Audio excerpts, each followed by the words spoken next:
আসসালামু আলাইকুম প্রিয় দর্শক শ্রোতা সবাই কেমন আছেন? আশা রাখি সবাই ভালো আছেন। আজকে আপনাদের মাঝে যে বিষয়টি নিয়ে আলোচনা করব সেটি হচ্ছে 18তম শিক্ষক নিবন্ধনের লিখিত পরীক্ষা পিছানোর দাবি।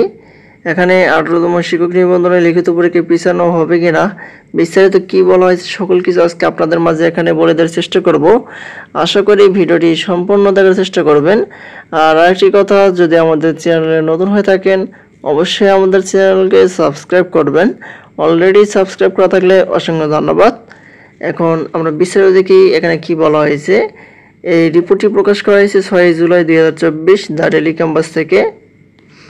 দেখতে পাচ্ছি এখানে বলা হয়েছে আগামী 12 ও 13 জুলাই অনুষ্ঠিতব্য 18তম শিক্ষক নিবন্ধনের লিখিত পরীক্ষা পিছানোর দাবি জানিয়েছেন চাকরি প্রার্থীরা। ভারী বৃষ্টিপাতের কারণে দেশের বিভিন্ন জেলায় বন্যা পরিস্থিতির অবনতি হয় এ দাবি তাদের।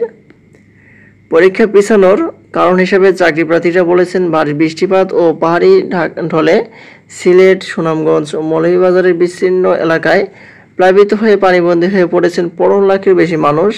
এছাড়া নতুন করে উত্তর ও উত্তর পূর্বাঞ্চল এবং উত্তর পশ্চিমাঞ্চলের নিম্নাঞ্চলে প্লাবিত হচ্ছে।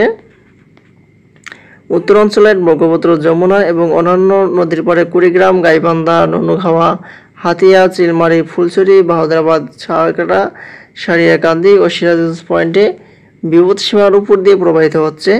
এতে করে কুড়িগ্রাম, জামালপুর, টাঙ্গাইল, গাইবান্ধা, বগুড়া ও সিরাজগঞ্জের বিশিষ্ট নিম্ন অঞ্চলে বন্যা দেখা দিয়েছে। এছাড়া বেশ কয়েকদিন ভারী বর্ষণে চট্টগ্রাম অঞ্চলের বিভিন্ন নদীর পাড়ি বেড়ে পানিতে তলিয়েছে টেকনাফ। যদিও পানি কেবল নামতে শুরু করেছে, তবুও বন্যা পরিস্থিতির উন্নতি এখনও দেখা যাচ্ছে না এই অঞ্চলে। পাশাপাশি ময়মনসিংহ বিভাগের বন্যা পরিস্থিতির চরম অবনতি হচ্ছে। বন্যা কবলিত রয়েছে বিভাগের নেত্রকোনা জেলার শত শত গ্রাম। এ অবস্থায় নিজের পরিবার নিয়ে চরম অনিশ্চয়তার মধ্যে রয়েছেন চাকরি প্রার্থীরা। বন্যা কবলিত এসব এলাকার পরীক্ষার্থীদের পরিস্থিতি ব্যাঘাত ঘটেছে। সার্বিক পরিস্থিতি বিবেচনায় পরীক্ষা পিছানোর দাবি তুলছেন তারা। তারপর বলা হয়েছে, মোহাম্মদ মোজাম্মেল নামে এক চাকরি প্রার্থী বলেন, সারিয়াকান্দি উপজেলায় বন্যার ভয়াবহতা নিজ চোখে না দেখলে বিশ্বাস করা যাবে না। আমরা নিজেদের জীবন নিয়ে সংখ্যার মধ্যে রয়েছে। প্রতিদিনই পানি বাড়ছে, যাতায়াত ব্যবস্থা ভেঙে পড়ছে। এই অবস্থা পরীক্ষা দেওয়ার কথা মাথায় নিয়ে আসা বিলাসিতা ছাড়া কিছুই না।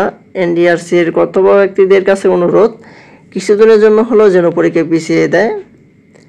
পরীক্ষা পিছানোর বিষয়ে সম্প্রতি বেসরকারি শিক্ষক নিবন্ধন ও প্রত্যয়ন কর্তৃপক্ষ এনটিআরসি এর সচিব ওবায়দুর রহমান দ্য ডেইলি ক্যাম্পাসকে বলেন, সিলেট অঞ্চলের বন্যা পরিস্থিতির উন্নতি হচ্ছে। সিলেটের যে কেন্দ্রগুলোতে পরীক্ষা হবে সেখানে পানি ওঠার সম্ভাবনা নেই।